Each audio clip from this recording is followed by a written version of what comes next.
ያመነ የተጠመቀ ይድናል ይላሉ እነሱ ሳያምኑ ተጠምቀው ከዳ አለመጠመቅህን እንኳን የምታሳውቀህ ይቹ ቤተክርስቲያን ነው ምን አምነ ነበር የተጠመቀው ማንበብ ይገላል ትርጓሜ ያደናል እኛ ቅድስና የለንም ዕውቀት ግናል ከኔ የሆነች ቤተክርስቲያን በፖለቲካ ፍኖተ ካርታ አይደለም የምትመራው ቤተክርስቲያን የማትገፋ ተራራ ናት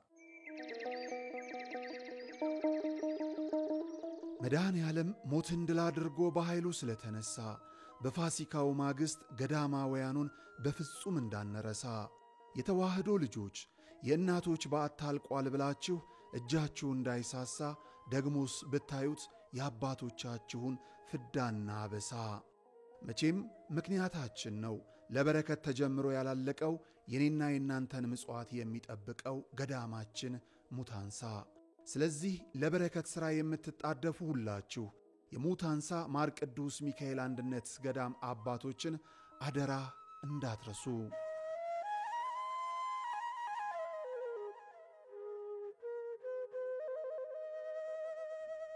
የማይቻል የሚመስለን ዛሬ ከነገ ይሆናል አይሆንም የምንለው ሁሉ ተችሎ አይተናል በአስገራሚ ጥራትና ፍጥነት እየተገነቡ ያሉትን የዲኤምሲ ዘመናዊ አፓርትመንቶችን በቀላል አከፋፈል በመግዛት ብልህ የኢንቨስትመንት ተጠቃሚ ይሁኑ ከ8% ቅድመ ክፍያ ጀምሮ በ65000 ካሬ ላይ ያረፉትን የዲኤምሲ አፓርትመንቶችን ማሳካት ከሚያስቡት በላይ ቀላል ሆኗል መጪውን የትንሳኤ በዓለም ምክንያት በማድረግ ቀድማው ለሚመጡ 10 ደንበኞቻችን የ30% ቅናሽ አዘጋጅተናል ታዲያ ምን ይጠብቃሉ እጅግ ባማረ የኮሪደር ልማት ባሸበረቀ መንደር ለመግባት ዛሬውኑ ትኬቶን ይቁረጡ አዎ እርግጥም ደስታው እዚህ ይጀምራል አድራሻችን በስልክ ቁጥር 0910 55 59 49 አሊያም በ0902 47 52 67 ደውለው ያናግሩን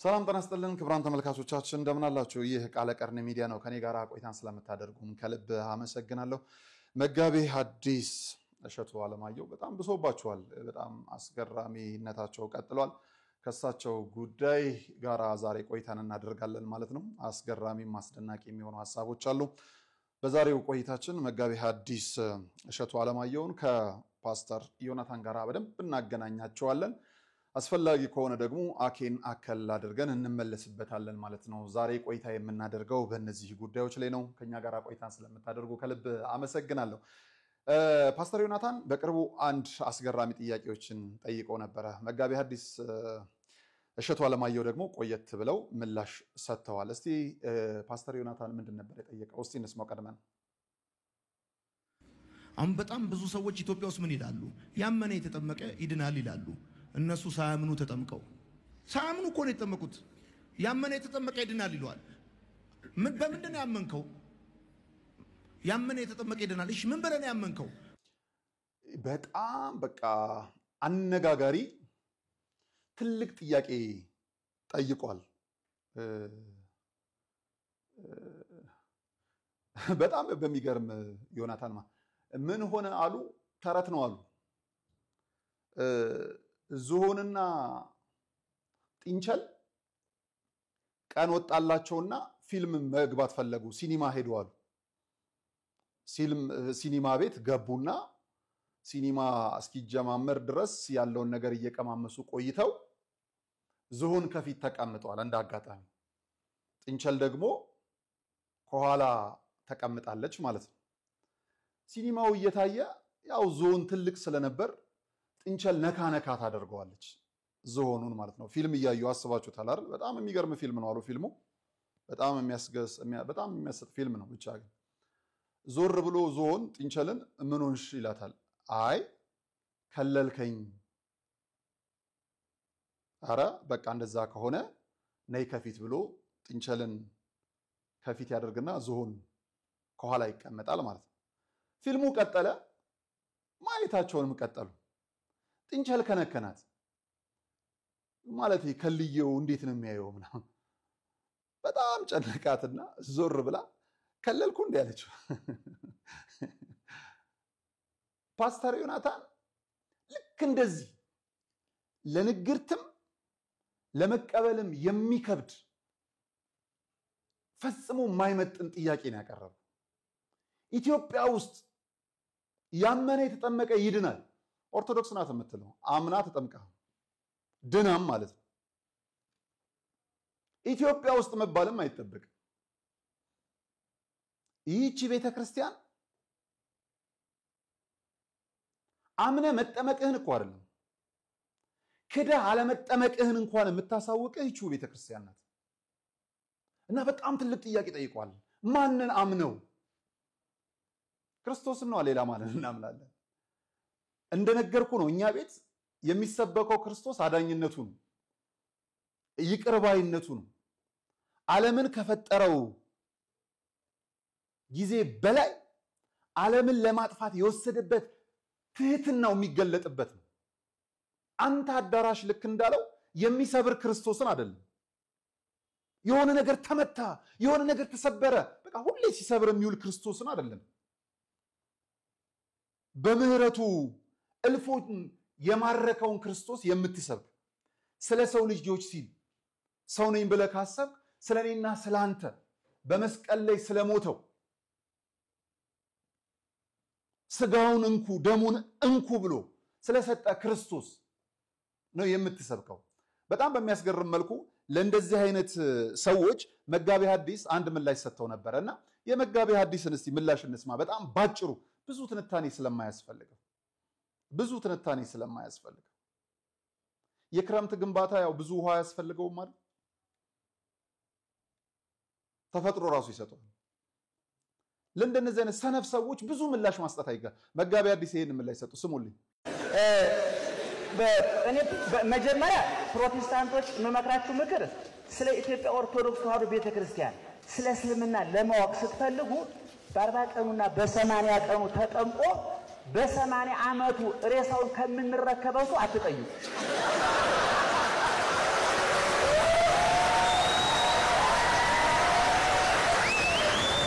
ሰምታችሁኛል?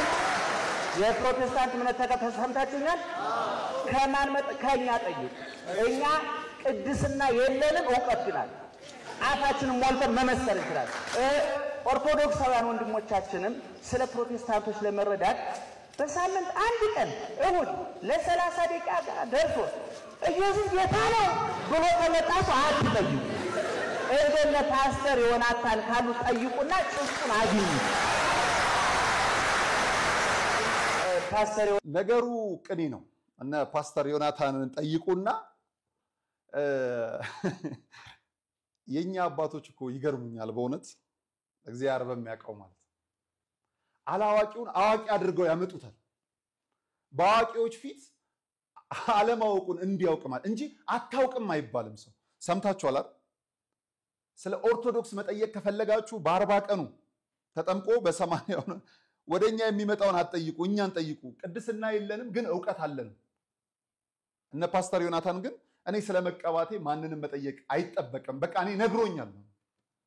እዩ ጩፋ ባለፈው ሲናገር ሰምታችኋል። በቃ እኔ ምንም አያስፈልገኝም፣ ምስክር አያስፈልገኝም፣ ስለመቀባቴ ምስክር አያስፈልገውም ብሎ እንደዚህ የሚጻደቁ ሊቃውንት አይደሉም ያሉን፣ ጎንበስ ብለው የሚማሩ የሚያስተምሩ ናቸው ያሉንና እጅግ በጣም ስለገረመኝ ነው እነ ፓስተር ዮናታንን ጠይቁ ብሏል። በጣም ባስገራሚ መልኩ ይሄንን ጉዳይ ደግሞ ወንድማችን አኪም እንደዚሁ አይቶታል። ሰምተነው እንመለስ። ኦኬ፣ ሰላም ለእናንተ ይሁን። እንግዲህ ወዳጃችን እንደሰማችሁት ምን አለ? እዚህ ኢትዮጵያ ውስጥ ብዙ ሰዎች ያመነ የተጠመቀ ይድናል ይላሉ አለ። እኛ አይደለንም፣ ባይዘው ጌታችን ኢየሱስ ነው ያመነ የተጠመቀም ይድናል ያለው። ክፍሉም ማርቆስ ወንጌል ምዕራፍ 16 ቁጥር 16 ላይ ነው። ሰው እኛ እያደረግን ያለነው ኢየሱስ የተናገረውን እየደገምን ነው። ስለዚህም የተባረክን። አሁን ይህ ነገር ያነሳው ለምን ወዳጃችን እንደው ሰው የሚድነው በማመን ብቻ እንጂ በመጠመቅ አይደለም ብሎ ስለሚያስተምር ወይም ለመዳን እምነት ብቻ እንጂ ጥምቀት አያስፈልግም ስለሚል እና ያንን ደግሞ ክርስቶስ አስቀድሞ ስለመታበት የክርስቶስ ሳይሆን የኛ ንግግር አስመስሎ ለማቅረብ የሚሞክረው። ሁለተኛ ደግሞ ምን አምናችሁ ነው ለምሳሌ የተጠመቃችሁት? እናንተ ሳታምኑ አይደለም የተጠመቃችሁት ብሏል። ምናምን እንደምንጠመቅ ከመናገሬ በፊት አንተ ሲጀምር ምን አምነህ ነበር የተጠመቀው? ለምሳሌ ኢየሱስ ክርስቶስ ፍጹም አምላክ ፍጹም ሰው እንደሆነ ማመን አለብን ብለህ ስትናገር ነበር እዚህ ቪዲዮ ላይ እና ኢየሱስ ክርስቶስ ፍጹም ሰው እንደሆነ ያመንከው አሁን ከትላንቱ ወዲያ አይደል? የዛሬ 2 ዓመት 3 ዓመት አካባቢ ከዛ በፊት እኮ ጭራሽ ከሰው ስጋር አልነሳም ብለህ ታስተምር የነበርክ ሰው ነው። በኋላ ነው ይቅርታ ጠይቀህ የመጣው። ምን አምነህ ነበር የተጠመቀው ነው ወይስ ከዛ በኋላ ድጋሚ ተጠመቅ?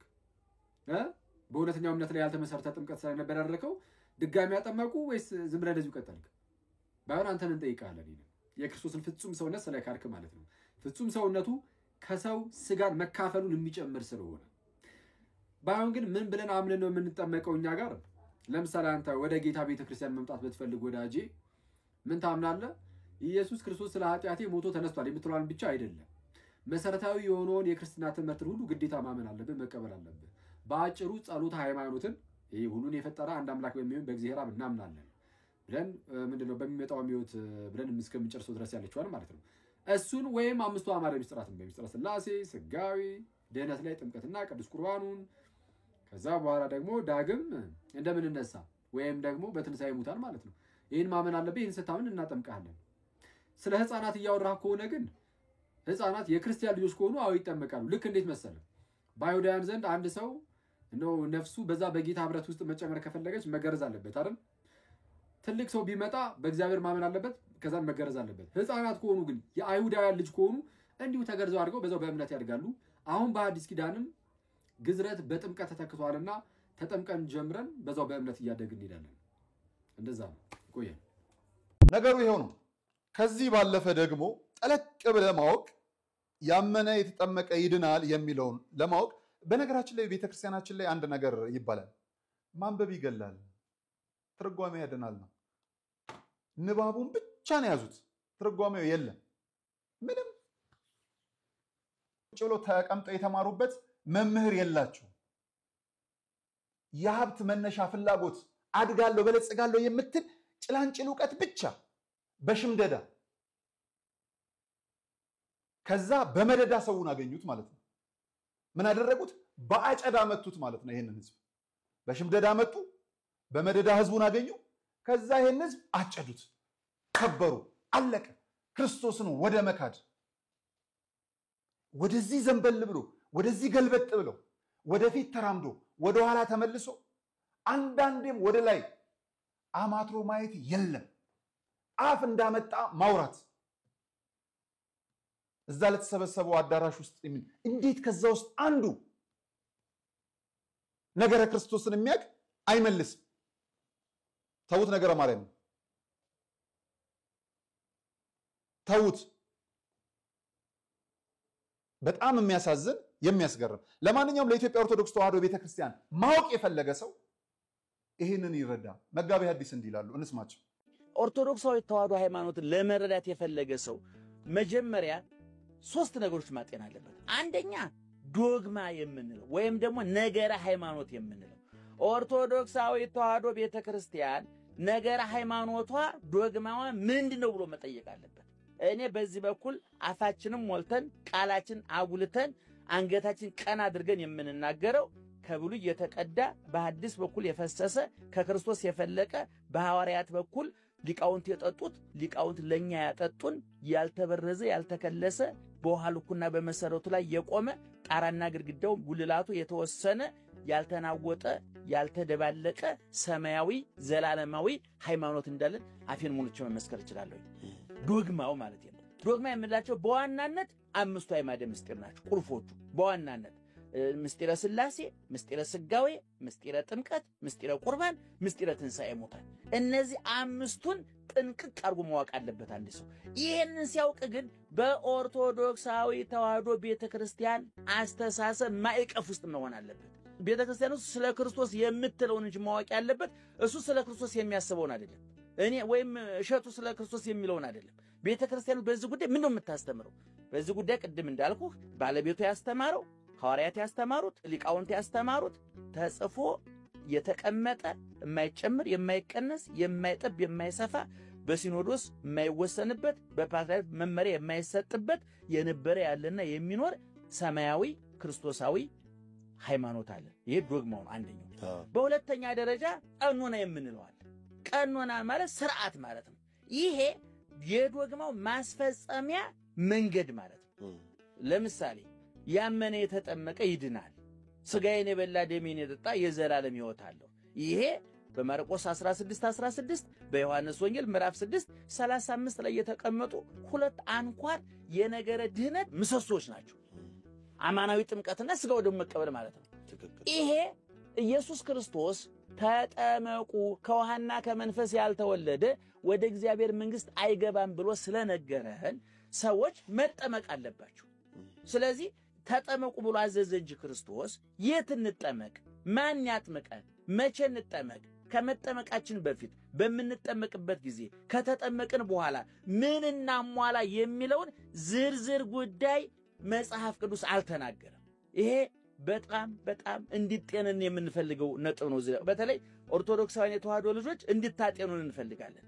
ስጋዬን የበላ ደሜን የጠጣ የዘላለም ሕይወት አለው ብሎ ጌታ በወንጌል አዟል። ማዘዝ ብቻ አይደለም፣ በቃል የተናገሩን በተግባር ለማሳየት ዓርብ ሊሰቀል ሐሙስ ማታ ነገ በመስቀል ላይ የሚቆረሰው ስጋዬ ነገ በመስቀል ላይ የሚፈሰው ደሜ ይሄ ነው፣ እንካችሁ ብሉ ጠጡ ብሎ ለሐዋርያት ሰጥቷቸዋል። በሐዋርያት በኩል ለኛም ሰጥቶል። ዛሬ እንበላዋለን። ስለዚህ እነዚህ ነገሮች ጠንቅቆ ያወቀ ሰው የኢትዮጵያ ኦርቶዶክስ ተዋህዶ ቤተክርስቲያን አትሊስት ለመረዳት መንገድ ይጀምራል። በጣም በሚገርመው መልኩ እነ መጋቤ ሐዲስ እንኳን ቤቷ ውስጥ ሆነው አድገው አሁንም እናውቃታለን አይሉ ቅኔ የሆነች ቤተክርስቲያን ናት። በዚህ ጥበብ ሄደዋል ያሉትን አድጓል ያሉትን ምዕመን በዘርም በቋንቋም ሊከፋፍሉት ተነስተው ነበር ለዓመታት። በጣም የሚያስገርመኝ እኮ የክርስቶስ ቸርነት የክርስቶስ አዳኝነት እነሱ ሊከፋፍሉን ሲፈልጉ በቋንቋቸው እየመጣ የምታስተምር ቤተክርስቲያን አላት። ከዛም መካከል በሰሞኑ እነ ዳግማዊ ደርቤን እንግዲህ በዝማሬው የምታዩት ነው ወላይታ አካባቢ። ያንን ዝማሬ እስቲ ተከታትለን እንመለስ። ሲያስደስት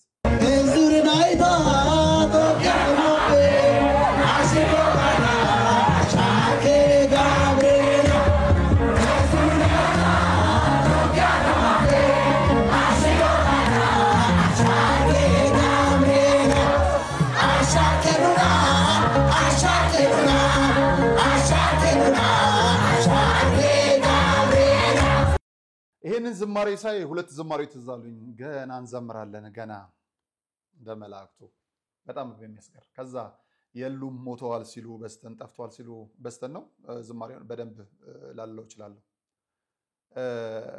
በዛ ቤት ያሉ ሰዎች የሉም ብለው ነበር ጠፍተዋል። ጭራሽ ሌላ ስም ሁሉ ሰጥተው ነበር። ሌላ ክብር አጎናጽፎ በሌላ ክብር እንድንገለጽ የሚያደርግ እግዚአብሔር ዛሬም ከተዋህዶ ጋር ነው። በጉልበት አይደለም በጸሎት ነው የተዋህዶ ልጆች።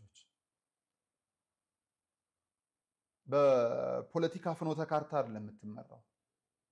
ስርዓተ ቤተክርስቲያን የራሷ አላት። ማንም እንዳመጣለት መድረክ ስላገኘ አፉን የሚከፍትበት አይደለች ቤተክርስቲያን። ለአውደ ምሕረቱ የተፈቀደለት ሲሆን ነው በአውደ ምሕረቱ ላይ ወጥቶ ቃል እግዚአብሔርን የሚዘሩት። ግድ ይላችሁ ሀብቱን እንደፈለጋችሁት፣ ህዝቡም የሚከተላችሁ ካለ እንዳሻችሁ፣ ግን እንጥላታለን ብላችሁ የምትታገሏት ቤተክርስቲያን እሷ ሳትንገዳገድ እንዳትወድቁ አደራ። በአለት ላይ ነው የተመሰረተችው። የእውነት ነው የምላችሁ። የሆነ ፉክክር ያለ ልክ አያምርም። የማትወጡትን ተራራ እለፉት። ቤተክርስቲያን የማትገፋ ተራራ ናት፣ አለት ናት። በጣም የሚገርመኝ በከሳሾቿ መካከል ዛሬም እያንጸባረቀች መኖሯ እኮ ነው። አይገርም? በጣም የሚደንቀኝ ማለት ነው። ኦኬ ውለታ የማያውቅ ሰው ውለቷን አያውቅም። አይደለም በህይወት ኖራችሁ አልፋችሁ እንኳን ውለቷ ይከተላችኋል። እናንተ አልፋችሁ እናንተን የሚከተል ታሪክ የሚጽፉላችሁ ካሉ እንኳን እነሱን ያሰለጠነች ይህች ቤተክርስቲያን ናት። ስርዓተ ቀብርን እንኳን ያስተማረች እኮ ናት ይህች ቤተ። ሌላው ይቅር አመጋገቡን፣ ትምህርቱን፣ ዕውቀቱን፣ አገር ማስተዳደሩን፣ ስርዓቱን፣ ጸሎት ሞታችሁ እንኳን እንዲሁ በቃ ከነክፉ ስራችሁ ሞታችሁ ስርዓተ ቀብርን ያስተማረች ቤተክርስቲያን ናት ወዳጅ። እና ተዋት ከተቻላችሁ ሊቃውንት አሏት ወንበር ዘርግተው እናንተን የሚጠብቁ ቁጭ ብላችሁ ከስራው ተማሩ። ሰላም እግዚአብሔር ከሁላችን ጋር ይሁን። ክቡራን ተመልካቾቻችን ከኛ ጋር ስላላችሁ ከልብ ነው የምናመሰግነው። በጣም በሚያስገርም በሚያስደንቅ መልኩ ሰኔ 8 ቀን በሚሊኒየም አዳራሽ አይቀርም። ምክንያቱም 12ኛው ማዕዶት ለኢትዮጵያ መላ ኦርቶዶክሳውያን ለምስጋና የምንሰባሰብበት ነጩን ለብሰን ብርሃን ሆነን የምንታየትበት ማዕዶት ለኢትዮጵያ በተለያዩ የአሃዱ ባንኮች የተለያዩ መዝሙር ቤቶች እንደዚሁ መግቢያ ዋጋ እንትኑ ትኬቱ ይገኛል 200 ብር ነው። ከ6 ሰዓት ጀምሮ ሰኔ 8 እንዳትቀሩ። በቴሌ ብርም አለ። ምናልባትም ቀጥታ ስርጭቱን ኢቲአርት ሚዲያ ላይ ልታገኙ ትችላላችሁ። ካልሆነም ደግሞ ከመርሃ ግብሩ በኋላ በኢቲአርት ሚዲያ ታገኛላችሁ። ሰኔ 8 ኦርቶዶክሳውያን መገናኛችን ሚሊኒየም አዳራሽ ነው። ሰላም እግዚአብሔር ከሁላችን ጋር ይሁን። ከኛ ጋር ስላላችሁም ከልብ ነው የምናመሰግነው። ከዚህ በተረፈ ኦርቶዶክሳዊ መርሃ ግብሮችን ኦርቶዶክሳዊ ሁነቶችን ማዘጋጀት የምትፈልጉ ካላችሁ ሎዛ ኢቨንት ኦርጋናይዘር አለ። ኦርቶዶክሳዊ የሆኑ መርሃ ግብሮችን በማዘጋጀት ልደት፣ ምርቃት፣ ሰርግ፣ ሌሎች የሚዘጋጁ መርሃ ግብሮችን በሙሉ ሎዛ ኢቨንት ኦርጋናይዘር ኦርቶዶክሳዊ መዓዛውን በጠበቀ መልኩ ተአማኝነቱን ብቃቱን ጭምር አካቶ ከናንተ ጋር ቆይታን ያደርጋል። ከስር በምትመለከቱት ስልክ ቁጥር ሎዛ ኢቨንትን ማግኘት ትችላላችሁ። ሁሉ ነገር እንግዲህ ተከውኖ ታገኙታላችሁ። በሐሳቦቻችሁ ሁሉ እግዚአብሔር ይጨመርበት። ሰላም እግዚአብሔር ከሁላችን ጋር ይሁን። መልካም ጊዜ። መድኃኔ ዓለም ሞትን ድል አድርጎ በኃይሉ ስለተነሳ በፋሲካው ማግስት ገዳማውያኑን በፍጹም እንዳንረሳ የተዋህዶ ልጆች የእናቶች በዓት አልቋል ብላችሁ እጃችሁ እንዳይሳሳ ደግሞስ ብታዩት የአባቶቻችሁን ፍዳና አበሳ። መቼም ምክንያታችን ነው ለበረከት ተጀምሮ ያላለቀው የኔና የናንተን ምጽዋት የሚጠብቀው ገዳማችን ሙታንሳ። ስለዚህ ለበረከት ሥራ የምትጣደፉ ሁላችሁ የሙታንሳ ማር ቅዱስ ሚካኤል አንድነት ገዳም አባቶችን አደራ እንዳትረሱ።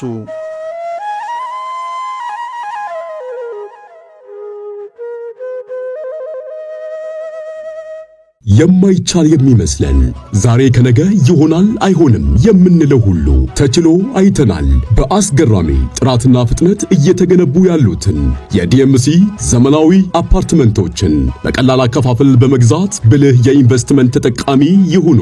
ከ8% ቅድመ ክፍያ ጀምሮ በ65000 ካሬ ላይ ያረፉትን የዲኤምሲ አፓርትመንቶችን ማሳካት ከሚያስቡት በላይ ቀላል ሆኗል።